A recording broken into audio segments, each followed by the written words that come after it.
Good. Good evening and welcome to the Committee of the Whole meeting for January 22nd, 2024. We have the pleasure this evening of being at Franklin High School, and again we want to thank on behalf of the board Mr. Pacey and the staff here at Franklin for their kind and generous offer to address the board tonight and show us their program. So once again, thank you. Again, this is our Committee of the Whole. Thank you for anyone who is tuning in tonight. If you want to follow along with our agenda, you can go to our website, which is livoniapublicschools.org. You can highlight over the board tab and drop down to board information, and you can follow our agendas. For anyone who is here in person, I'm not sure that there are any people here, but we have agendas and blue slips at the door. As I indicated, this is a Committee of the Whole. This is where we dig a little bit deeper into the items that are going to be brought before the board for a vote at next week's meeting, which is our regular or our voting meeting. So if you want to find out what the real issues are and what the questions are on any of these items, tonight is the one that you want to watch. You can also go back and watch Committee of the Whole meetings that have occurred in the past to find discussion on various items as well. So I think we're going to jump right into our meeting tonight. And our first item is item 1, our audience communication. I do not have any blue slips, and I don't see any on the table, so we'll move to item 2, Committee of the Whole. I would just like sort of a point here, and again remind the board that next week we will have a special meeting before our regular meeting for our election of our officers. So it'll be probably just a 15-minute meeting. It's usually pretty short and we get through our business pretty quickly, so I just wanted to remind the board that we will be doing that next week. Then we'll move on to item 3, our Building and Site Committee, and I will turn it over to our chair, Mrs. Burton. Thank you very much. We have 2 relatively quick items on our agenda this evening because we've discussed them at a couple of previous meetings, or at least one previous meeting. But Mr. Francis is not with us tonight. Mrs. Smith is going to be taking over for a discussion of item 3A, which is the HVAC upgraded homes in Emerson. Exactly. Thank you, Mrs. Burton. As you stated, this conversation started last week at our study session. We explained that we're looking to do an expansion of some of the air conditioning work that we were very fortunate to do through our 2021 bond. As you know, we were able to go into just about every classroom, throughout the district in our first 2 years of that bond and put air conditioning in. At that time, we had purposely left a couple rooms off of the plans, and that was specifically the art and wood shops at Holmes and Emerson. There was some concern at the time that maybe the dust in the air would cause some issues with that HVAC, so we purposely left them off. We did, logistically it made sense to put them in at Frost, and we've had no issues with the dust at Frost, so we think it would make sense right now to move forward with installing this at Emerson and Holmes. So we have worked with our owner's rep, Plant Marin Real Point, and we've come up with an initial budget for this project. We thought that would be maybe in the ballpark of $400,000. We plan to take this out of the sinking fund. We didn't think, being a smaller project, we needed a full bond team behind it, and with the construction manager, this was something that we could handle ourselves. So we put out a bid. We were happy to get a response from somebody we think will be a good fit for this work. Again, we had budgeted for $400,000, and the bid came in at $356,000, so under budget. We would like to bring that. We are proposing, the bid came in at $356,881. We're proposing a 10% contingency, so a total cost of $392,569. So with your approval, we'll bring that forward for the board's consideration at the regular meeting coming up next week. Any questions? Mrs. Bradford? Just one, when would this take place? So when would they start the work on this? That's a great question. I believe when the school would not be in session, so it doesn't impact Summer? Yeah, exactly. But we'll get that answer for you, so you have that information Okay. before next week's meeting. Great, thank you. Any other questions on this? Alrighty, and Mrs. Bonnefield, please put that on the agenda for next week. Thank you. Next item is 3B, purchase of kitchen equipment. Mrs. Smith. This is one we're excited to bring. As the board knows, we are always looking out for grant opportunities, things that we can help, bring needed equipment and supplies to our district without having to come out of the general fund or other pots of funds. So we applied for this grant, and we're fortunate to receive a grant that would pay for a new refrigerator and 4 new milk coolers. The total cost of this equipment is $32,020. We're proposing to purchase it from Stafford Smith off of a consortium. And the grant will pay for the equipment, and then we'll pay for the shipping and installation out of our food service fund. So no cost to the general fund, but some welcome equipment to update some of our spaces. So again, with the board's approval, we'd like to bring that to next week's regular meeting for your consideration. Alrighty, any questions on this one?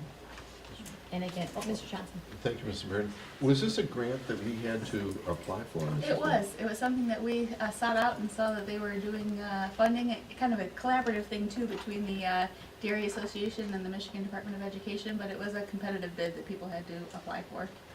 And once again, we really appreciate all the work you guys do on finding these grants. It's not money that just comes into us, it's money that we have to seek. And it takes some time to do that. We appreciate it. Thank you. Thank you. Thank you very much. And Mrs., any other comments or questions? Nope. Mrs. Bonnefield, can you put this one also on the agenda for next week? Yes. And again, both these items, we had some significant discussion last week at our study session, so we're pretty comfortable going forward. Thank you very much. Thank you. That concludes building and site. Thank you, Mrs. Burton. That'll bring us to item 4, our Finance Committee. Mrs. Bonnefield. I have nothing to report this week. Superintendent Oquist. We do not. Thank you. That will complete finance. Thank you, Mrs. Bonnefield. That'll take us to item 5, Curriculum Committee, and I'll turn it over to Mrs. Acosta. Thank you, President Johnson. Our item A is LCTC 61C grant purchases, and we have Mr. Etu and Ms. Gray. Yep, we welcome Ms. Gray here, principal of Livonia Career Technical Center for our 61C grant purchase.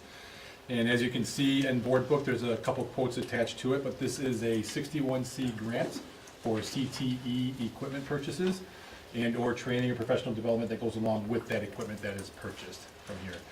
Ms. Gray, principal of the Livonia Career Technical Center, her medical team put together an application, submitted it, and was awarded just over $152,000 in grant work.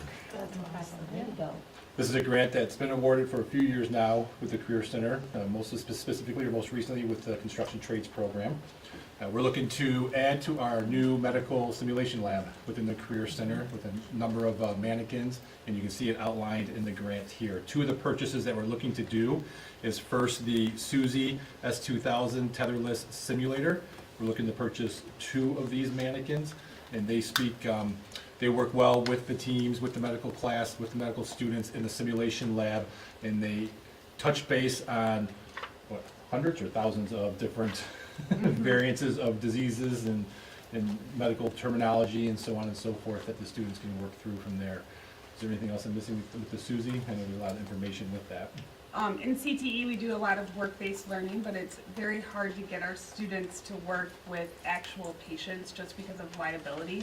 So this mannequin is like a real human. It gets fevers, it sweats, it has seizures. You can, Or Susan. there's a lot of case studies, so the students are able to work with the patient like it's real.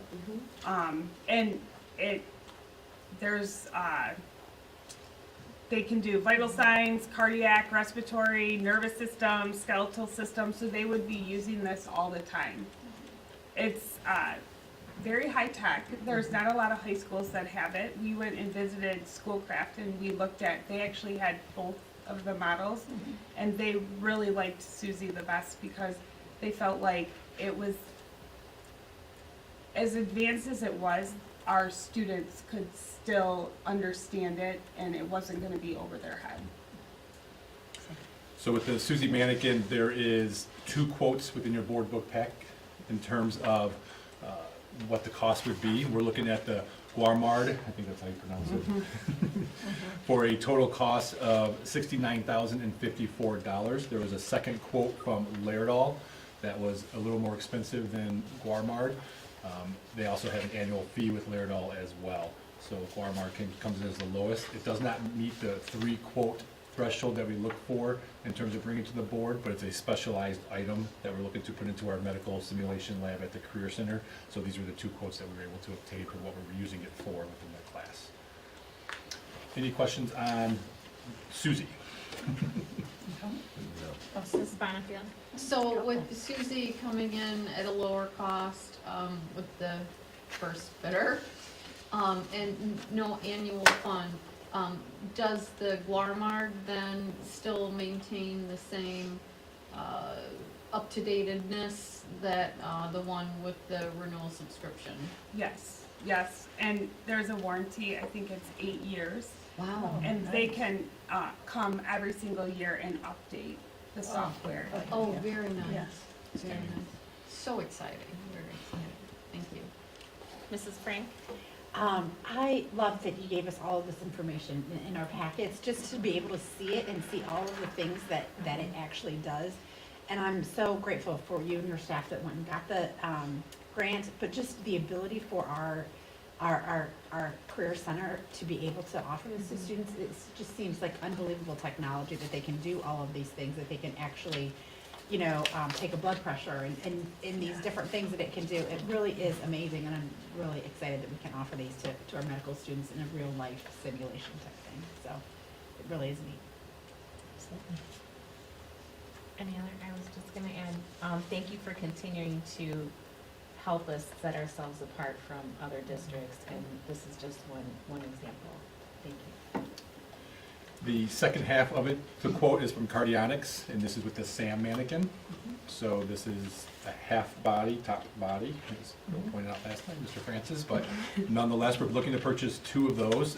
This is a mannequin that has the capabilities for our multilingual learners, up to 7 different languages in terms of that. And I'll turn over to you for any other specs that you may be able to offer for it. So this is more heart, lung, and bowel sounds, and where Susie is more, the students are working with it every day, the teachers can use SAM in the classroom when they're instructing, and then the students can use SAM to listen, to get pulse and heart rate and listen to bowel sounds.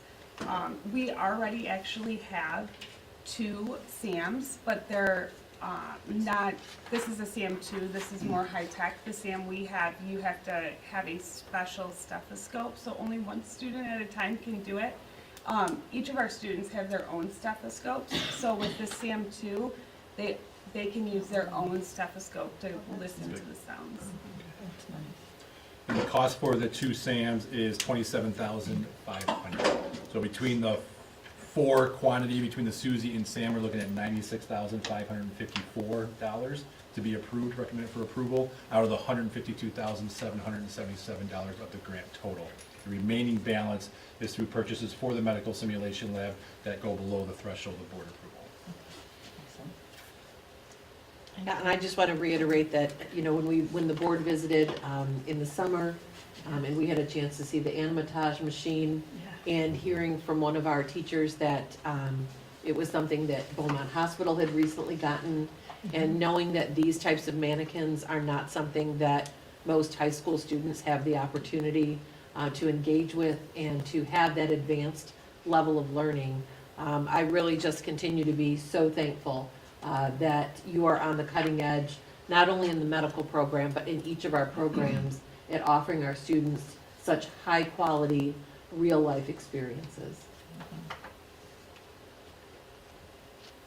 Mrs. Brennan? Thank you. I'm equally excited. I think this is absolutely thrilling that we get to have this in a high school setting. But if the opportunity comes up for us to take a look at it at some point, for open house or whatever, by all means, let us know, because we would love to Absolutely, see you are it. always welcome. We would love to see it. yes. Thank you. President Johnson? Thank you, Mrs. Costa. Is there also a full body SAM, or do they only make it in a half body? Only a half body. Interesting. But Susie, although her name is Susie, she can be male or female. So Okay. they call it Susie, but Sam can also be male or female, so you can listen in the, Just a yeah, designation. the students would be able to tell, and Okay. you change it on the laptop, and then they listen, and then they have to differentiate, like, what am I hearing? What's going on with That's this even better. patient? Oh, great, thank you. Any other comments, questions? That's great. Thrilling, When it's would thrilling. when would we receive it? It's a 6-week lead time, so maybe Could be by early the March. board meeting Give then. or take. Yeah. Give or take. Awesome. So we are recommending this to be on the regular board meeting. Sure. Awesome. Thank you.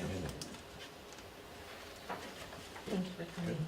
Yeah, appreciate Oh, it. she's staying for the next one. I'm gonna have her shoot Not for leaving yet. Oh, Teresa, you- Our next item, item 5B, is early middle college. 'cause we're- Thank you, Mrs. Acosta.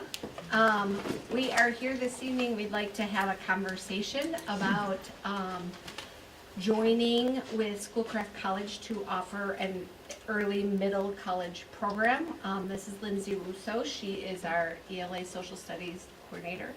And then Lindsay is at LCTC, and our plan is to work as a unit with Mr. Itu and myself to develop a program and then maybe grow it over time. Thanks, Emily. Can you, yeah. So a little background for the board and our audience. So early middle college is a program from Michigan Department of Education, which provides for students to have a 5-year high school experience, and at the end of that 5 years, they get their high school diploma and enough credits for an associate's degree or a professional certification or 60 transferable credits. And so this has been, if you'll click to the next one, I believe, since 1991, Michigan started this program. And at the same time, really, dual enrollment was another piece of the state of Michigan's visionary thinking about students being able to take college courses during their high school experience. It's open to everyone, but it benefits students who might not be able to afford a college education the most. Go ahead. So there are 3 different types, a total high school that has an early middle, that is early middle, a consortium, so a program with multiple school districts, or what we're looking at is adding an early middle college program to our high school program. There's 2 pathways with early middle, and one is a generalized early middle college program, which would end up with any type of a associates, liberal arts associates. There's a few programs that through the regular pathway that Schoolcraft has with other districts. And there's a CTE, early middle college, and that is the pathway that we are interested in looking at and starting. So students who are in our CTE program already have a very specified course pathway, and we would help them articulate that with Schoolcraft College. Thank you. Some of the school districts that currently have an early middle college are Plymouth Canton, Wayne Westland, Northfield, Redford, Union, Crestwood, and Dearborn Heights. And so our initial thoughts are that we already send some of our students to Schoolcraft for their criminal justice program, and through establishing an early middle college, Livonia students would be able to earn in 5 years a high school diploma, and they would be in the police academy or be an associate's with a criminal justice. Correct? Correct. Okay. The- Oh, Even always- with academy, they would have an associate's Either way. degree. Yep. So there's a cost. And we currently, when students take a dual enrollment course, that cost is $762.50 per course that a student takes. So students can take up to 10 dual enrollment courses in their high school experience. That's allowable through the state of Michigan as long as they meet the requirements to take those courses. Through early middle college, we would pay their college course fees at $135 a credit. That's the residential, because our students, Schoolcrest in Livonia, or I was gonna say our students live in Livonia, either way. So over a 3-year program, the first 2 years, there's a cost to the district, but by their 3rd year, or their 13th year, or their 5th year in high school, however you wanna look at that, they would be on Schoolcraft's campus in their 5th year and taking those courses there. That funding would come to us from the state of Michigan, and then we would pay Schoolcraft College, and that cost, we would not recognize that full cost because of the cost of the courses. So there would be a way to pay for the staffing that would be needed and support the growth of this program, because the 3rd year would be a year that we would not recognize the same cost as we would the first 2 years. Also, there's the same grant you were just talking about, isn't that what you were talking about, 61B? 61B. Okay, and so this would be a grant that we would be able to apply money towards early middle college, and Schoolcraft College currently, right now for this year, is open to providing us with funds for next year, excuse me, to support both our dual enrollment students and our early middle college students if we were to enter into a cooperative agreement with them. So those funds for next year, they would be paying for all of our students who take dual enrollment, that $762 per course for each student who takes them for next year, in addition to us beginning an early middle college with them. So they're interested in partnering with us and then building more pathways that, with our district. That's what I just said. And so, Lindsay, do you want to explain a little bit about the pathway for criminal justice? So Schoolcraft offers 2 different pathways. The first pathway is an Associates in Criminal Justice No Academy. So this is going to be students that never want to be a police officer. The second, they might want to go into law or something like that. The second is with Academy. So with Academy would be their 5th year. They would go to Academy, they would graduate from Academy, and they would be a police officer. So they would get the, police officer license, whatever that is. And then they would have an associate's degree, and they would get their high school diploma all at the same time. In the new. You could just turn. In the early middle college, yep. Yeah.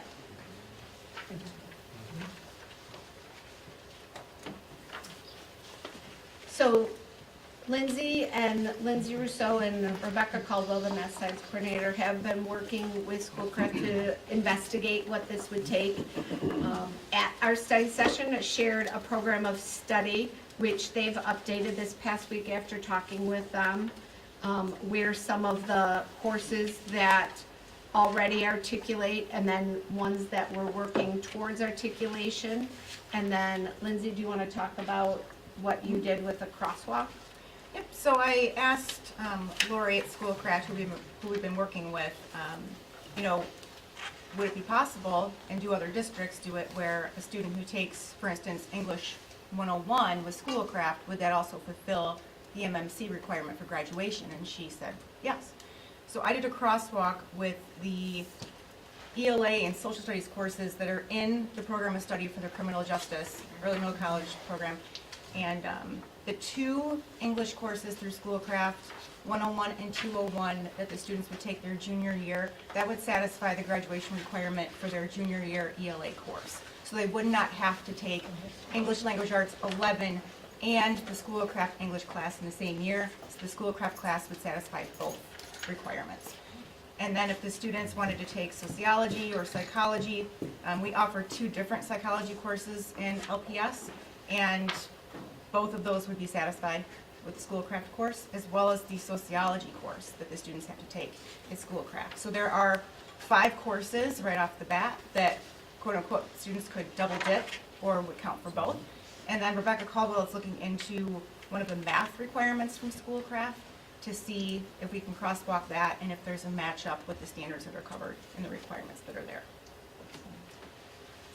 So if we are to enter into an agreement with Schoolcraft College and we started with our criminal justice students, we would be able to, as you look at this program of study, they would begin in their 10th grade year taking some college courses, but also courses here in Livonia Public Schools, and then in their 11th grade year continue to take both, so that they would still be meeting their graduation requirements here, but also begin to take their college courses. Those college courses would be online for their 10th and 11th and 12th grade years. And then when they got to their 5th year or their 13th year, they would be completely on Schoolcraft's campus, giving them the feeling that when they finish their 12th grade year, although they wouldn't be receiving a high school diploma, they would be ending at one of our high schools, so be able to participate in walking the stage for graduation, prom, and other end of high school activities, but knowing that then 1 year at Schoolcraft College, they would get their high school diploma and their associate's degree at the same time. So in entering into this program and starting with a program like criminal justice, we have students who already go to Schoolcraft for criminal justice. This would allow them to enter into that pathway more quickly through this early middle program.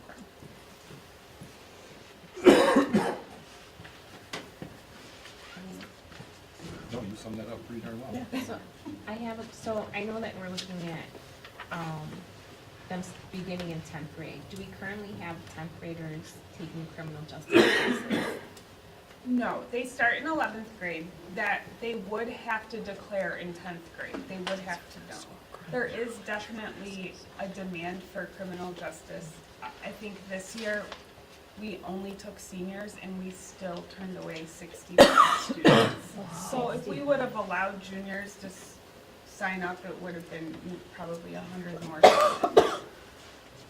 So they would have to declare in 10th grade, but they would not start their criminal justice CTE classes at the Career Center until they were in 11th grade. Okay. And then this, I know it says the spring. Is this spring for Schoolcraft or spring for? Schoolcraft. Okay. So which would technically be? May, June, April, May, June. Which is one of the reasons why we're looking at what courses articulate, so that the more we could double dip, then they wouldn't have to do that spring term. But at this point, just laying it out as our initial, as we work with Schoolcraft and develop that relationship, then we'd be able to, tighten this up. Mrs. Burton, so looking at this sheet, what we're just learning that in the 11th grade year, the English 101 does satisfy our ELA 11, so that ELA 11 would really come off this chart then? Correct. Okay.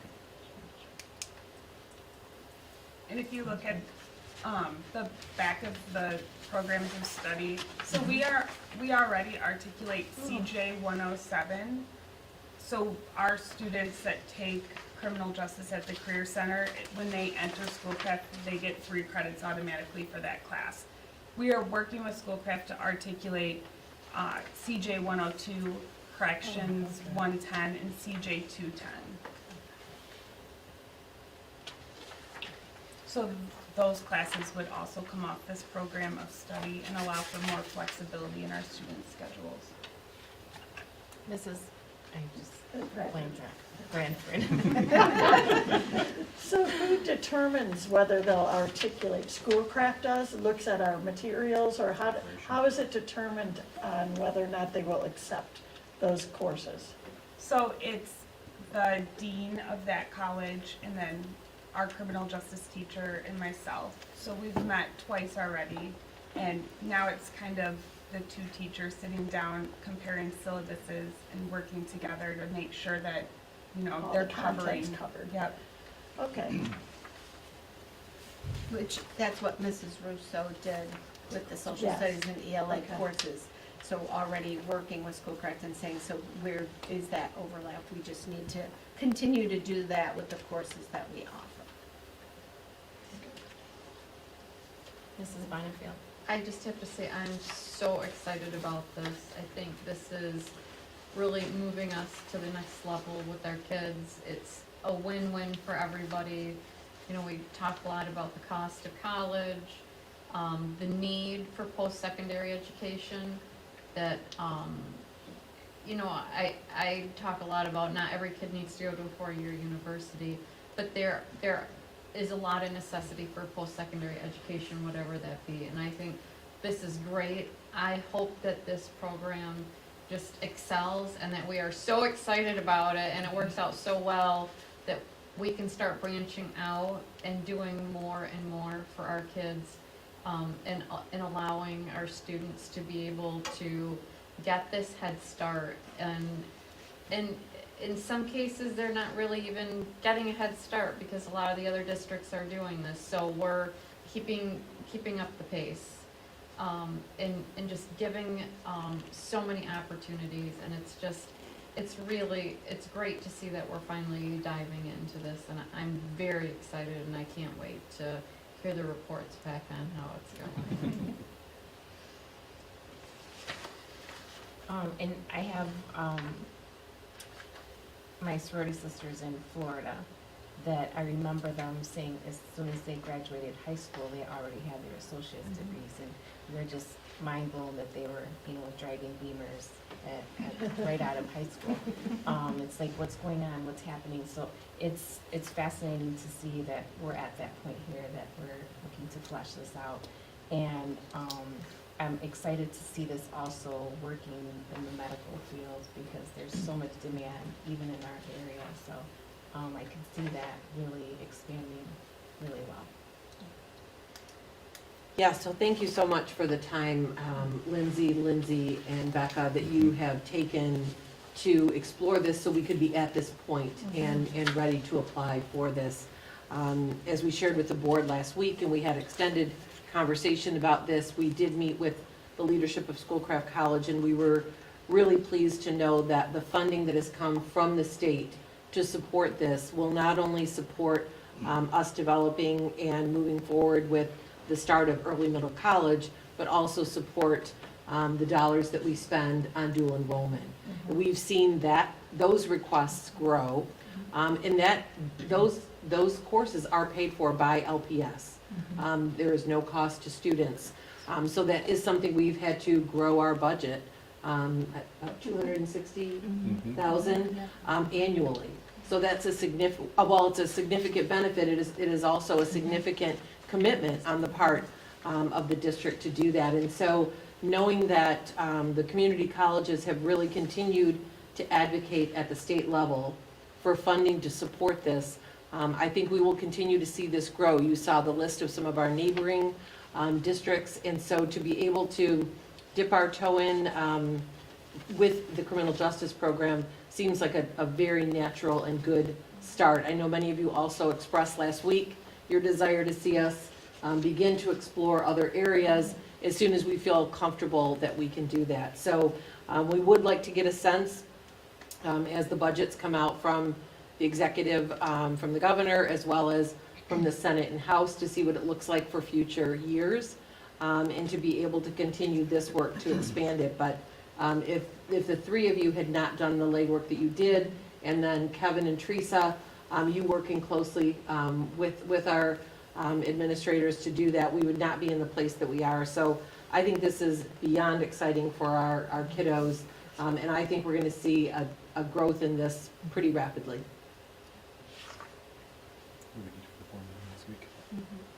So we need to vote on support from the board to enter into a cooperative agreement with Schoolcraft College for an early middle. Excellent.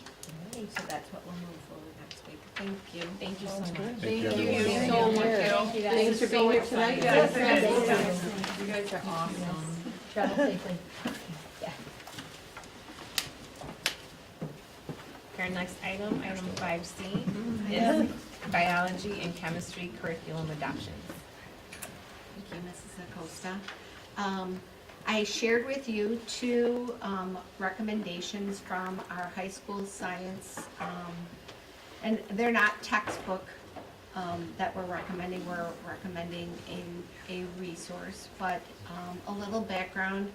So our high school sciences have struggled to find next generation science aligned materials. Last year, I shared with you that in biology, we were piloting a few storylines, which were coming out from the county, and they were doing a unit storyline at a time. So there is one in the fall last year, one in the spring, and our teachers on our biology committee liked them as they shared them at the start of this school year. Other teachers who weren't as immersed in that found holes and struggled with some of the not enough teacher support in those storylines. Storylines are a free science resource.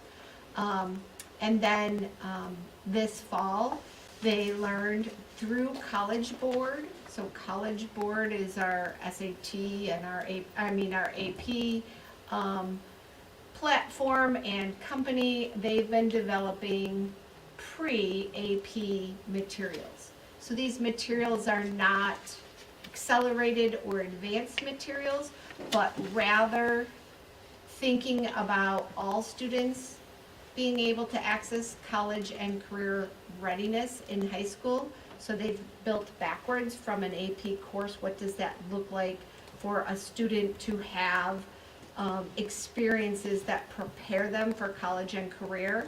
And so like on their site, their skills that they are focused on is reading for evidence, being able to support claims, interpreting data, and making sense of the world utilizing whatever information, whether it's science or language arts. So they've been developing these materials, and our biology team actually started digging into them, and Mrs. Caldwell recommended our chemistry teachers begin to look at them. It is a framework, so it is an online platform that provides experiences both to students and to teachers, a framework of curriculum that is about 75% of a course. So it purposefully does not over-plan for a biology class or a chemistry class because they want students to do hands-on experiences in addition to utilizing this curriculum. So it wants those labs to be a part of it. But this is the reading and the writing pieces of biology and chemistry. And so the committee of teachers, specifically the biology teachers, have been working over 2 years looking for something to utilize. And chemistry was really just looking at what books were already out there, and they're very similar to the books that they had now. And we were struggling really to find 21st century moving forward science materials, and they've found this, and they are very excited. The biology teachers feel like they could utilize some of the storylines in addition to the pre-AP framework and curriculum materials, and chemistry feels like it would fill their year because they want to add the lab piece to it. And then we offer advanced biology and advanced chemistry, so we would take these materials, just like when we do a curriculum adoption, and then say, what does that look like for our advanced students? So utilizing these same resources, those teachers would then say, what does that look like for an advanced student? Additional reading, additional labs, and so build the curriculum around it. So it's almost like writing our own curriculum map utilizing the pre-AP materials. The cost is $3,000 a building, so it is not a large cost. It gives teachers access, and then we build the student access based on teachers being trained in the pre-AP curriculum materials. And so I am bringing a recommendation from both content areas, biology and high school, to purchase pre-AP materials as their core curriculum resource. One of the plans is if we approve this, then on February 27th, we would have a full day of PD for all biology and chemistry teachers so that they would begin to utilize them this spring so we could develop that curriculum map for next year, so we don't have to wait till June. We happen to have a PD day, that would be great this time of the year for them to then use their PLT times and district team times to really dig in and create that curriculum map. Mrs. Bonnefield? I think this sounds really wonderful. On the surface, it sort of sounds like there's maybe a lot of wiggle room and a lot of maybe mapping, but I think if you can just help us with like the teacher, the collaboration that we're doing now with teachers. Sure. And how we try and work with all the teachers and kind of pace things the same, and just maybe, because it just, if you're just listening and don't realize all the background, it may sound like this is kind of wishy-washy, Sure. right? And you're Sure. talking about holes and stuff, but just reassuring us that this really is going to be organized, and all the teachers across the district are going to be fulfilling all of the needs that the students need in order to meet their graduation requirements, meet their college readiness if that's the direction that they're going, and really be consistent across the district, even though we're not using a traditional textbook. Correct. Well, you just did a great job explaining what we do, Mrs. Bonnefield. So, I think one of the most wonderful things about our district teams that meet throughout the school year, and every teacher in a content area meet for half a day in district teams, and then they go back to their building and they meet in their building teams. So the biology teachers as a district meet, and then they would be going through this resource, just like they do with their book now, and say, what are we teaching first quarter? And looking at what's on our assessment and is it aligned. We've identified the standards. We wrote our assessment to assess those standards, so now what are we teaching so that we're all aligned? When we get a new resource, whether it's a textbook or an online resource like this, those district teams will do that work. They will open up that resource, they'll all get trained on it, and they will say, so what does biology first quarter look like? What does biology second quarter look like? Here's our common summative assessment. We're all going to give this assessment because we said this is what we'll all do. So that creates that pacing because we're writing our own common assessments. And then it also gives them the opportunity to say, so I did this set of lessons or this unit and I'm struggling, and the other biology teacher said, well, I struggled at the beginning of this, but then I did that. And so it helps provide that professional development and collaboration where teachers are supporting each other in order to support kids meeting what we set as the priority standards. Is that? Yeah, so as a parent, if I were to have the 3 high schools set out in front of me, I could be assured that if my student went to Franklin, they would be learning the same curriculum as they would at Stevenson, as they would at Churchill High School, and meet the outstanding excellence that we strive for at Livonia. 100%. Mrs. Frank, can you answer? A little bit along those lines, just, for the labs, the teachers would be just, like you said, they leave room for labs, so the teachers would be creating the labs for the lessons, like it would be more teacher-driven? So Mrs. Caldwell will work with the district teams to establish what labs they're gonna do each quarter. And so it should be the same experiences at all 3 high schools. And, you know, currently, there's some wiggle room with individual teachers liking certain labs over other ones. We'd like to align that just like we are with everything else, so that it's a guaranteed viable curriculum. Kids have the same experience at all 3 high schools. Mrs. Bradford? Thank you, Mrs. Acosta. I'm noticing there's a virtual training in the fall on assessments. So are the teachers creating assessments, or do the assessments come along with this virtual platform? How does that work? Because you said it's an online platform, 75% of a course. What does that mean? So the framework of a course, so it's not a full 180 days of curriculum.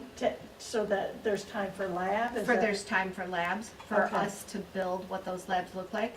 So this program does have assessments, so Okay. unit assessments, Okay, but then we write our own common summative, so we may use their assessments, but we also say, because we've defined what our priority standards, which when you get a new curriculum resource, that should be one of the tasks of the committee, is to say, so looking at this book now, do we need to adjust any of our priority standards or move them because now we have a new resource? That's, again, one of the wonderful things of our district team time, is that then they can do that, and then they can look at the assessments that come within this resource, but then also say, what do we want, you know, are there other assessment items we want on our CSAs that we agree, we think are very good questions that, again, prepare students to look forward utilizing our next gen science standards. okay, yeah, my thought is just, again, when we say we want to be standard across all 3 schools, you know, in the assessment also, correct? So it's all, that would be all inclusive, correct? Correct. At our Okay, district so one teams, they school all do couldn't that. say, well, I want to assess on this area versus another one. It'll be all cohesive. Correct. Okay, thank you. 100%. Any other questions? Comments? Sounds great. Yeah. So this does not need to go to the regular Board of Education meeting because it does not reach the threshold Okay. for. Thank you. Thank you, thank you so much But for thank that you. Yeah, thank you. No, explanation. happy to share. And that concludes the curriculum committee report. Thank you, Mrs. Acosta. Thank you. And thank you, Mrs. O'Brien. That takes us to item 6, our policy committee, and I'll turn it over to our chair, Mrs. Frank. Thank you so much. We are going to go over some policy updates that we have had in 2 different study sessions, so we've had lots of discussion on these policies that we're going to update. So if you could just give us a high-level overview of each policy, and then we'll review that. Happy to do that. So just a quick background. The revised school code and the Public Employment Relations Act have been changed by the state of Michigan.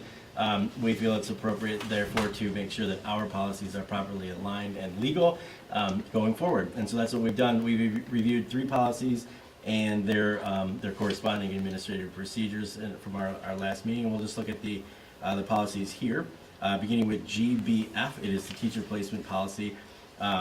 It was previously just a single line referencing certification. Now it essentially just defines the concept of what teacher placement is, and it references the certifications and the permits needed to fill positions according to law. The next policy is GBG, which involves staffing, layoff, recall of staff, of teaching staff. Again, the previous policy just made reference to us following the law, et cetera. This new policy is just a little bit more detailed. It defines the concept of personnel decision generally, what qualifies as such, and it lays out our processes, which, by the way, we have followed for years. It's not a departure from what we've been doing. It now just lays it out, and it's one-to-one with what is required in the new law that has been put forth for us to follow. Thank you. And the last policy we have for you is policy GBIA, which deals with teacher evaluations. We had some changes in the law related to that. Our previous policy was a simple statement that we will follow the law. New policy just lays out some of those particulars of what's required in the law. So it more specifically speaks to those requirements, particularly capturing the new terminology that is in place, or will be in place going forward for the state, for our evaluation systems. Are there any questions with these around the board? Mrs. Burton? Just a note of thanks. Policy is on our agenda every month, and almost always there's something that falls under that. But that's because we work very hard to make sure that our policies are not only consistent with what we want done and what we actually do in the district, but that they're also in accordance with law, which is constantly changing. And with these last bundle of laws that did get changed, it is important that we make sure that our policies are consistent with law. So thank you for spending the time to make sure that they are, and usually, like you said, it's not a lot of variance from what our practices look like, but sometimes the language needs to be changed just to make sure that we are consistent, because we want to make certain that we are always consistent with what state law is saying. So with the last bundle of legislative changes that came through, thank you for making sure that our policies to the letter are correct and accurate. I appreciate it.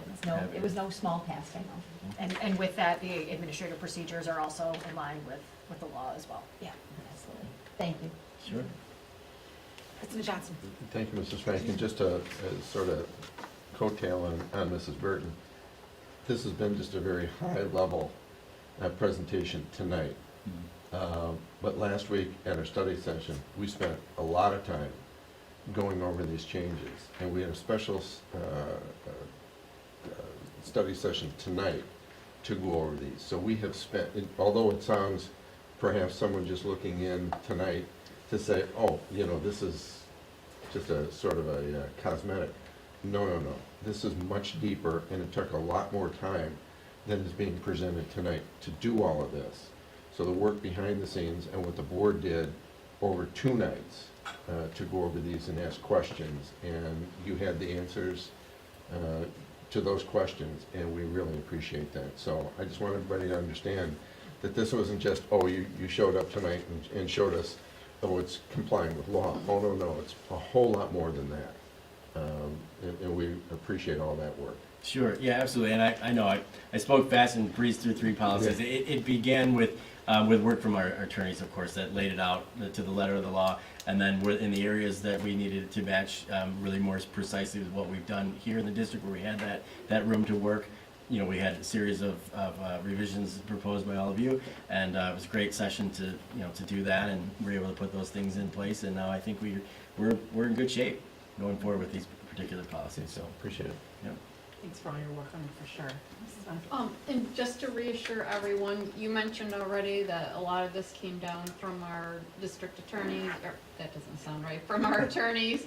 And can you just reassure us that everything has been vetted and that we are indeed absolutely 100% following the law, that this is not our interpretation of the law, that this has been vetted on a number of levels, and that we are indeed following the letter of the law? Absolutely. So the core of the policies as written are from a policy manual from Miller Johnson. So from the get-go, they have confidence in relaying that to us, that everything that they put down on paper will match the law, and they will back us in that, knowing that they've done that carefully and done their due diligence. That said, we still had a lot of questions, right? And there were still areas where, there were non-exhaustive lists in the law, so there were places you could maybe add or et cetera. We went back to them repeatedly, to press on different points and to get some questions answered, to be certain that if we change a single word, are we still going to be, in line with what their expectations are in terms of what the law means? And they assured us each time and corrected us each time if we were on the wrong path as well. So we've been in touch with them through the whole process, and we feel pretty good about it. Thank you. Thank you. We feel better than pretty good about it. We feel certain. We feel certain we are in a good place. It's a lot of work that went Yes, into it it, is. and we really appreciate it. You guys are not attorneys, but you've worked with attorneys on this, so thank you for doing it. It's a lot of work. That concludes policy. President Johnson. No, those will be on for first reading. First reading, yeah. Next week. First reading. Thank you, Mrs. Frank. We'll go to item 7, legislative. Our chair, Mrs. Jarvis, is still under the weather, so Mrs. Acosta. As far as I know, Mrs. Opus, do we have anything for legislative? We do not. Thank you, Mrs. Acosta. That'll take us to item 8, personnel, Mrs. Bradford. Thank you, President Johnson. This evening, we don't have anything on the agenda for personnel. Is that correct, Mrs. O'Quist? That's correct. Okay. Very good, thank you. And we are then at the end of our agenda. Thank you for sitting in tonight and enduring our meeting. And so we will say good evening. Thank you.